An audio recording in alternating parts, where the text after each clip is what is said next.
નમસ્કાર મિત્રો, વિડીયોમાં તમારું સ્વાગત છે। દોસ્તો, સુરતના ડિંડોલી વિસ્તારમાં ગમખર અકસ્માત સર્જાયો હતો।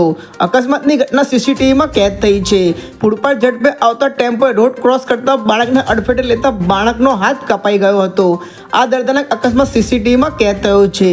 સુરતના ડિંડોલીમાં બાળક રસ્તો ક્રોસ કરી રહ્યો હતો। મંદિરેથી પરત ફરતા અચાનક ટેમ્પો પૂર ઝડપે આવ્યો અને બાળકને અડફેટે લેતા તેના હાથ પર ફરી વળતા બાળકનો હાથ શરીરથી છૂટો પડી ગયો હતો। 6 વર્ષનો માસૂમ બાળક રફતારનો ભોગ બન્યો હતો।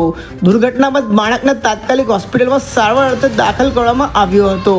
કલરકામ કરીને ગુજરાન ચલાવતા પરિવારના એકના એક દીકરાનો દર્દનાક અકસ્માત થતા પરિવાર પર જાણે હાલ દુઃખનો પાટ તૂટી પડ્યો હતો। અકસ્માત બાદ ઉશ્કેરાયેલા લોકોએ ટેમ્પો ચાલકને ઝડપી પાડ્યો હતો અને ગાડીમાં પણ તોડફોડ કરી હતી।